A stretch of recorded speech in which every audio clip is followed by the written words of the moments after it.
Lucy Letby is back in the headlines this week, and once again it's a case that's reignited fierce debate, strong emotions and no small amount of anger online. As we speak, Netflix has just today released The Investigation of Lucy Letby, a brand new documentary with previously unseen police body cam footage. Recent developments have prompted renewed discussion about how her case was investigated, how it was prosecuted and scrutinised. But importantly, and we want to be crystal clear on this, nothing we're discussing today suggests that Letby is innocent. But there is a growing and vocal group of people who believe she may have been wrongly convicted. And that belief, whether you agree with it or not, opens up a much wider conversation about miscarriages of justice, public confidence in verdicts, and what happens when doubt enters the system. You're listening to True Crime Catch Up. I'm Stuart Blues from British Murders, joined as ever by Adam Lloyd from UK True Crime. Hello. And every week we break down what's been happening in true crime, the major stories making headlines, and the stranger ones that often slip under the radar. If you like these discussions, make sure you're following the show. Subscribe on YouTube if you're watching us over there. And if you've got a moment, leave a rating or a review. It's completely free and it helps the show reach a much wider audience. Adam, you ready for this one? Yeah, I am. And Lucy Letby is one of those cases, Stuart, isn't it, that splits opinion. I know we've discussed it a lot on my Facebook group. It's massive. People get it's so emotive. What's your view on the new documentary first, Stuart? Are you going to watch it? I want to. Is it wrong to say I want to watch it? What I mean by that is, and we spoke about this briefly before we hit record today, is that Adam and I have differing opinions on a level of interest in this case. Mine is higher than Adam's, let's say. But the reason for it is because of the growing army, I would call them, of people that think she's innocent. And that interests me as to why that is, because there's a lot the general public don't know about this case. So I'm interested to see the documentary. It's not on the top of my watch list. My partner's not into true crime, so I'm not going to sit down and watch it on an evening, probably. Maybe I'll watch it while I'm working, but have you just got no interest? I know there's a bit of controversy with some footage in this one you mentioned to me before. Yeah, I've never, this sort of case isn't the sort of case that really interests me in true crime. It's fair to say, but as it's such a big case, one of the biggest cases of the last 20 years for sure, we have to cover it. And this week we've seen, haven't we, Stuart, that prosecutors have confirmed that Letby will not face any further criminal charges following a review of additional allegations that have been under consideration. Now, that point is, I think, already being misunderstood online. So it's worth just slowing it down and working out what that really means. It doesn't mean her convictions are being overturned, of course, and it certainly doesn't mean she's being cleared. It also doesn't mean the jury verdicts no longer stand. What it does mean is that the prosecution concluded that the evidential threshold wasn't met to bring additional charges beyond those she's already been convicted of. Letby is currently serving a massive 15 whole life orders, making her one of the most prolific serial killers in modern British history. So many of you may well think, what's the need in adding more time anyway? But alongside that, her legal team has submitted material to the Criminal Cases Review Commission. Just by the way, Stuart, it all takes so long, this stuff, doesn't it? It does.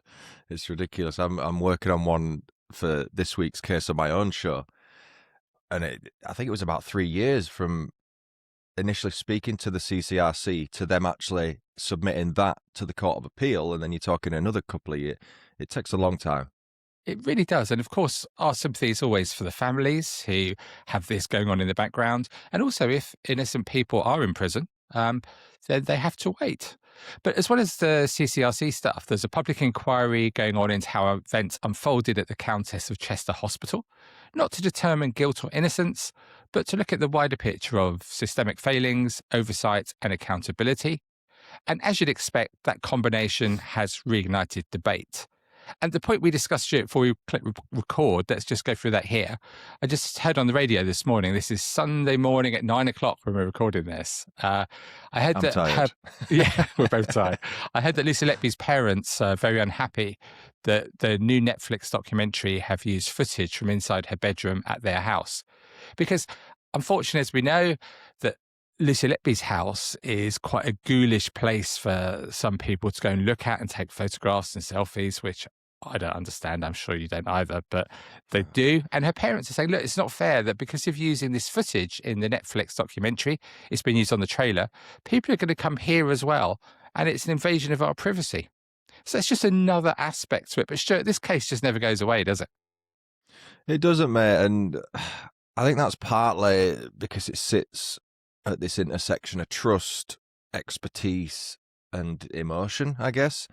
I mean, they call it dark tourism, by the way. There was a documentary series on Netflix, ironically, I think, called Dark Tourism, and it was a guy with other people going to these places where people have either died or murders have happened and stuff. So there is a group of people out there who like this stuff, but based on Netflix's history, I'm thinking Dharma, they don't really care. They don't really consult families with what they do.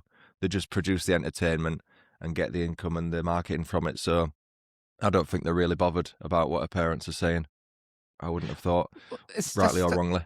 That's really interesting, because remember the film about the 9/11 attacks, the aircraft that crashed in the countryside?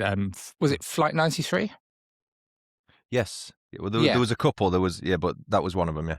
Yeah, and Flight 93 is the complete opposite. The people producing that film were incredibly ethical in their approach. They contacted every single family on board that plane before they made that movie. So just to contrast with what we potentially think that Netflix might be doing about not speaking to any of the families. Mm-hmm. So, I mean, back to this. On one side, you've got juries, judges, multiple convictions. In the eyes of the law, she's guilty, right? On the other side, you've got campaigners, academics, commentators questioning the medical evidence, the statistical interpretations, the way the case was framed, which is interesting. You could dive into a Reddit forum. I'm sure there's multiple about this. People who perhaps have no medical history, perhaps some people that do work in the NHS, and it doesn't sit right with them for whatever reason. But just to reiterate what I said at the start, we're not saying that she's innocent here. In the eyes of the law, she's guilty. We're not here to debate that here. But once doubt enters the public conversation, it becomes hard to put that proverbial genie back in the bottle, particularly when the case involves something as complex as neonatal medicine, expert witnesses, patterns of harm. This isn't one single clear-cut event, right? This is multiple instances across a timeline. So it's a lot more complex than a more straightforward case, let's say, for better use of a term. I mean, why is it this case in particular has attracted belief of such innocence, vehement innocence for people who are just adamant that she's been wrongly convicted, whereas others, no one even bats an eyelid? Why do you think that is? Does it go back to the very heart of the public perception of the NHS, where it's hardworking people doing their best to save lives?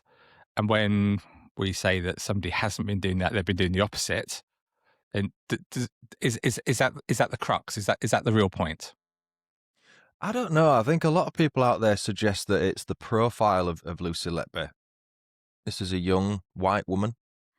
Doesn't fit the profile in a lot of people's heads of what a multiple murderer would look like.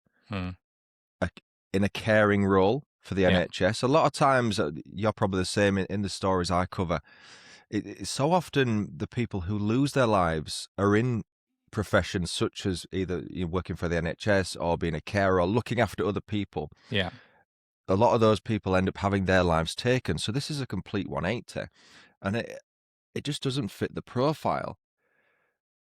But I don't think that's sufficient evidence on its own, judging a book by its cover, to say that you're not capable of this just because of the job that you're in or how you look.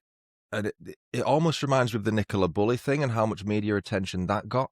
Whereas there's people that disappear every single day here in the UK of various backgrounds and nationalities, but they're rarely on the news for as long as that one was. And people were saying the same thing about that. So I wonder if that's got anything to do with it. It's two things, isn't it? It's that I suppose Madeleine McCann is the prime example of the perfect victim in a sense, isn't it? I think that's what they call it, the perfect victim. Pretty, blonde, white girl. From a marketing media perspective, you mean? Yeah, absolutely. Yeah. But look at the other nurse that is in prison now for murder, Beverly Allett. Did she get the same sort of publicity? I don't think she did. I mean, her case is still renowned, isn't it? She's still like a big, I don't want to say a big name. She's still infamous, I suppose, even though that term's a bit of a strange one with me. But people know that name because they know what she did. And there's been comparisons with Lucy Letby to Bev Allett. Yeah. And again, I don't know the intricacies of either case well enough off the top of my head to compare the two, not that we should.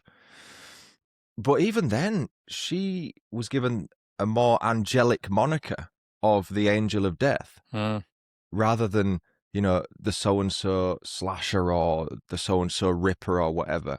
And that's another conversation that people sometimes have at true crime forums and stuff about why do we soften the blow when it comes to women being the killer and not the men?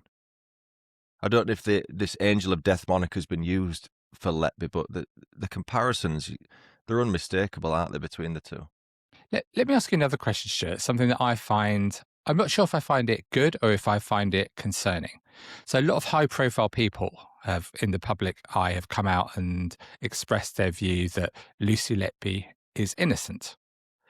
Is it good that they've come out and given their opinion, or actually should they show more respect for the justice system? But then again, if no one ever came out and questioned, would innocent people remain in prison? What's your thoughts on that? It's a tricky one. And again, I come back to my case this week. The guy was convicted by our judicial system, and he was innocent. 25 years later, he gets his conviction quashed. Police corruption. Now, you'd like to think that's an isolated case, but there's so many campaigners out there, there's charities out there based on wrongful convictions of people. Because without question, there will be, right now, a number of people in prison that are genuinely innocent. But the vast majority, I would suggest, aren't. I would suggest they're guilty, yes, I would suggest that. However, based on the past, it's unrealistic to suggest that they're all safe convictions, I think. I think that's a fair thing to say, because absolutely. I don't know what it's like in the police. You'll have some people that aren't as straightforward as they would like, as in, what's the word? They used to say bent, didn't they, back in the day? Can you say that nowadays? I don't know. Corrupt, let's say. Even nowadays, there still will be, I'm sure. We see the positive in the police as much as we can, don't we? We like to not think that, but it's unrealistic that, every batch of apples has a bad one, right? Do they? They should. Have you got a sample size? But I think probably more of concern rather than just my view. Maybe I'm naive. I just don't think this police corruption is as big a deal as some people make it out to be.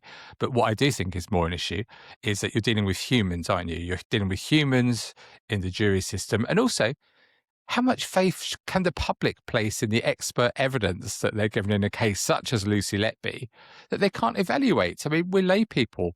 It's like if you go to a big fraud case, isn't it? And you're there for a year. How can you be expected to understand the intricacies and the nuances and be able to challenge that evidence? Are you talking as a jury member? Yeah. Yeah. Yeah, because think about it. You're just working your 9 to 5. Yeah. You get a letter through the door and you get called to this trial. You're hearing medical evidence. I'm sure there's jargon in there that you don't understand. Yeah.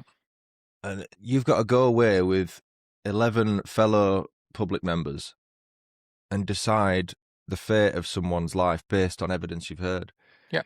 And you might not have a clue. But I think, and we touched upon this before we record as well, is one thing that's a bit annoying me about this one is how much attention is focused on Letby and not the innocent babies whose lives were taken and their families who are now living with that. Yeah. Now, I know there's anonymity orders all round, so none of the names are known, and I think that's the right decision. But I think that's kind of only it's almost further helped the attention go to Letby, because if people interested in this stuff have to cling on to something, Yeah.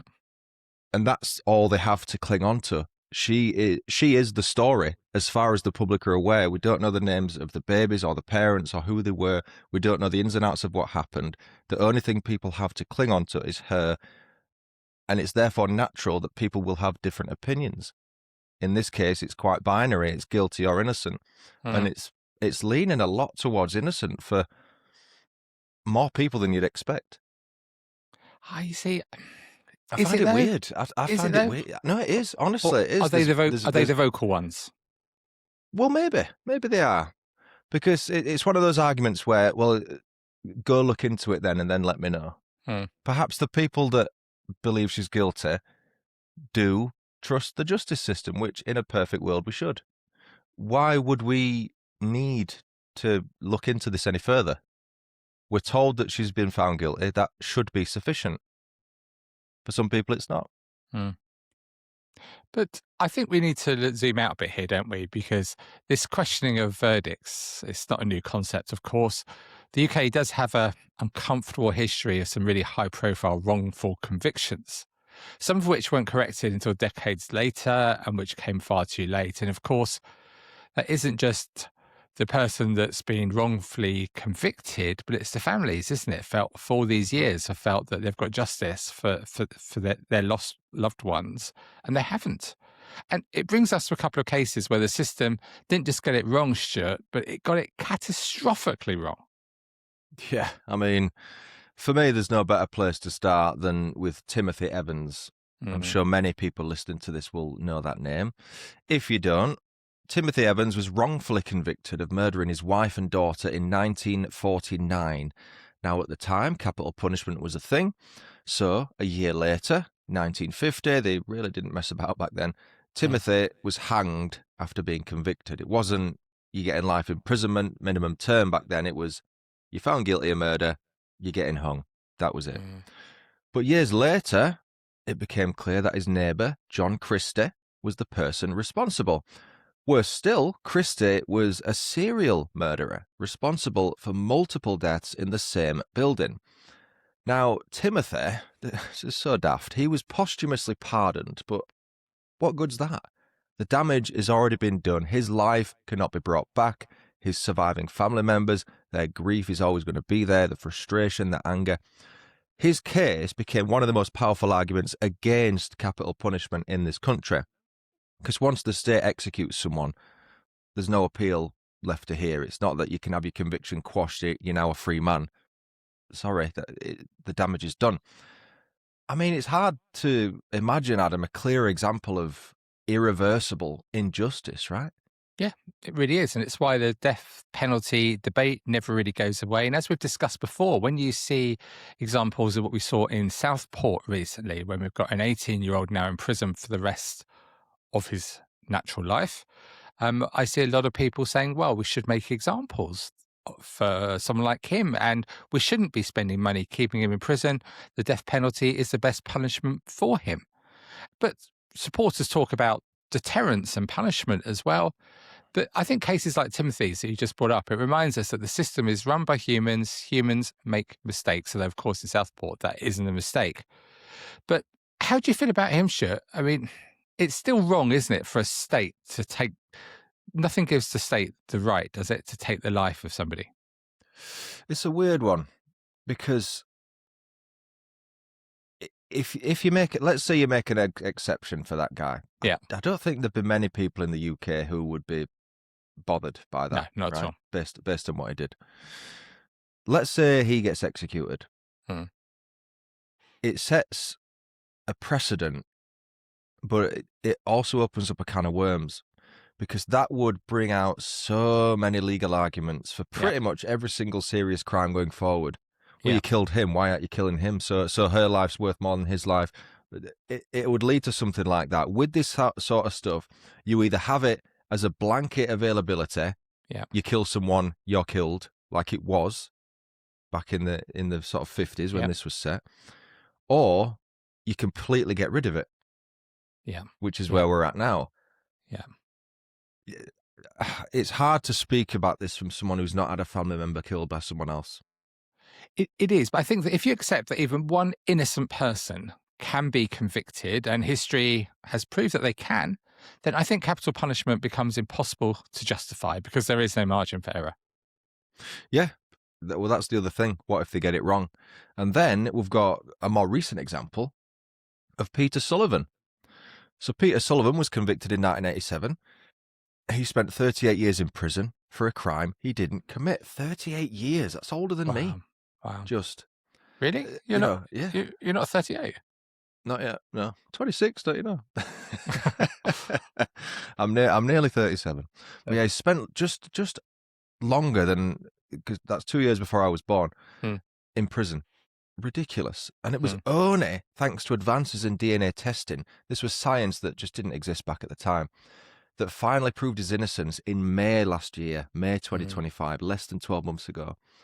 38 years. I mean, in his case, there was no execution. It had been abolished by then, I believe. But his life is still over anyway. Yeah. Because how can it, I mean, not only the age thing, but once you've spent so long behind bars, institutionalized, how can you live a free life again? And it's just a reminder that wrongful convictions, they're not relics of the past. They're a constant risk. But the other thing as well is Diane Sindel, the person who Sullivan was convicted of killing that he didn't kill, her family is now reliving the entire thing all over again because for 38 years, they've probably come to terms with it as best they could, the fact that their family member's been killed, but the man that did it at least is in prison. That's a bit of closure, I imagine. That's like taking them right back to 1987 now, because her murder is now still unsolved. The killer's not been caught. He might have passed away. It's a long time. Yeah. We just don't know. I actually got asked to cover that case a few years back. It was on my spreadsheet for years, and I didn't cover it. And then randomly, he got found innocent. And even that, if we cover that as a true crime case, what would you do in this situation? You cover a true crime case, and at the time of writing, that they are convicted, they're the killer, and then they get quashed. What would you do personally? Would you release a new episode with an updated intro or outro? What would you do? Would you take it down? Because it would no longer be factual. I think you have to, don't you? I think so. I think it makes sense. Yeah. And that's the thing. It's just 38 years. I can't get over that. What do you think the most common causes of miscarriages of justice are, though? I mean, we mentioned corruption. I mentioned corruption, let's say, purely because I'm working on a case that had legitimate corruption in the 70s. What do you think it is that people get wrong? Do you think it's ever unintentional, or is it always intentional that people get wrongfully convicted? What do you think? No, it's hard to say, isn't it, as a layman? But do you have an idea? I do. What I think it really is the police and the legal system are under tremendous pressure, aren't they? When there's a big high-profile murder in particular, the police are under so much pressure to find someone and get them put away, aren't they? They just are. Yeah. There's no getting. It's real life, and so I think it's very easy if you find somebody who you think could be guilty, or maybe you even convince yourself in the end that they're guilty, and so you get the evidence to fit around your hypothesis. I think that's what I hear from experienced detectives. They say that's where it usually goes wrong. Whereas, of course, what you should be doing is testing the evidence on all sides and putting it in front of a jury. So I think that's one point. And the second point, I know we've spoken about it so many times with the Labour government's plans to abolish juries in some cases, but I think juries as well, when it's just any number of random people, how can they be expected to understand? I know it sounds patronising, but it's true. And it'd be me in many cases as well. How can they be expected to understand the evidence? What do you think? But what's the workaround, though? Is the workaround what David Lamb is suggesting, and no juries? Is that the right outcome, or do you have medical professionals in? I think Lammy's suggestions are a load of utter garbage. I think it's appalling. That you've got to have a jury, haven't you? Goodness gracious! But what is the answer? I think we have to accept, just my view, we have to accept that sometimes police get it wrong, juries get it wrong. People are utterly convinced that somebody's done something, but occasionally they will get it wrong. Which, again, back to our point about the death sentence. That's why you don't ever have the death sentence. See, you can't. Yeah. I mean, one thing that is sort of in my mind is how many cold cases nowadays are getting solved again. Yeah. which I know it can be decades removed from the murder, but it's still a bit of closure for the families with any hope. But there's so many cold cases out there, and there's continually new ones happening all the time, and the resources are getting stretched and stretched.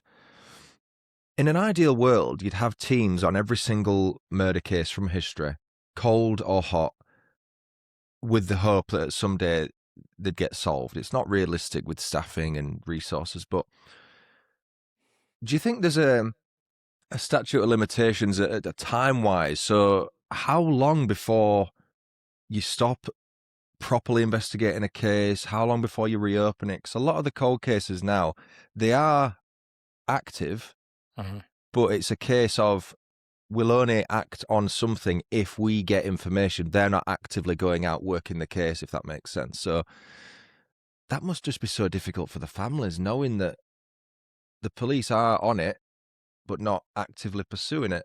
You know what I mean? I do. But what do they do? The resource isn't there. Yeah, and of course, everything that's about someone that matters to you is the most important thing, isn't it? Of course it is, yeah. Of course it is. It's not a perfect system, Stuart, is it? I think that's the bottom line for me. It's not perfect, and it can never be perfect. Yeah, we are where we are, and we'll see where we are in 10 years if this no jurors thing takes effect, because I bet you at that point there'll be... I would wager that the amount of wrongful convictions increases rather than decreases. Yeah, because of the science coming through, the amazing advances in science, right?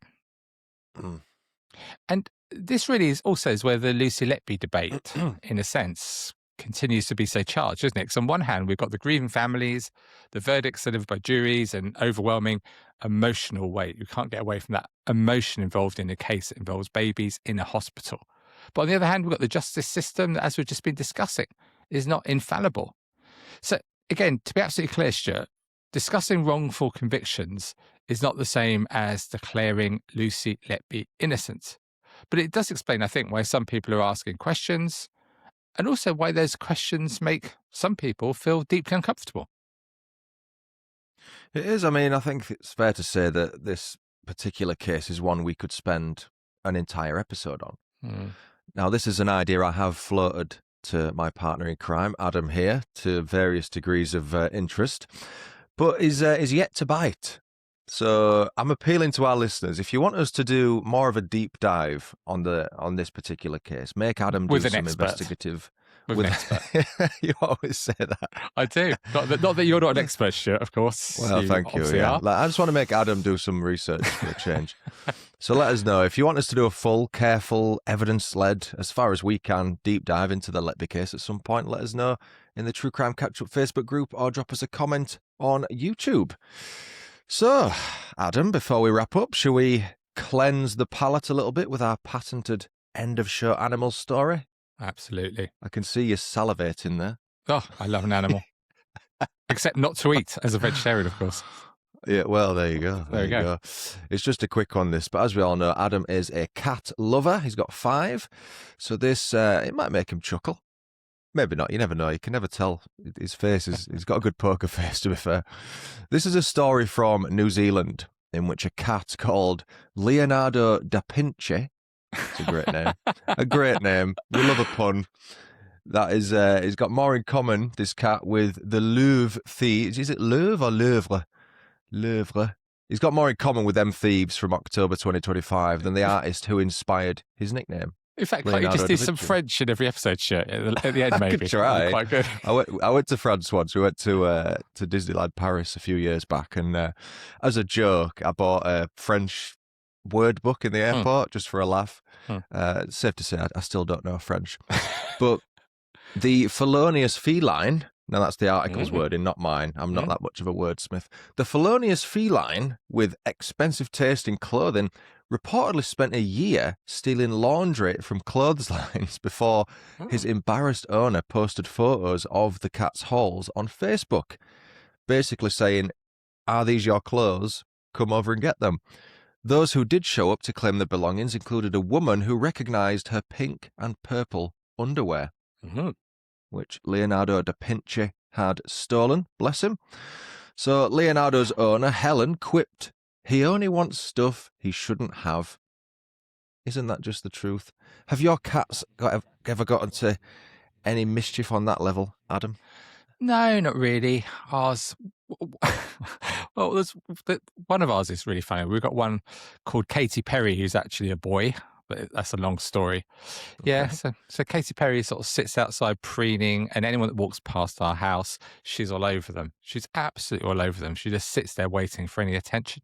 That's about the most ours do. They're so loved and so spoilt rotten, as all pets should be, by the way. That's about the best I can give you for a cat story. Okay.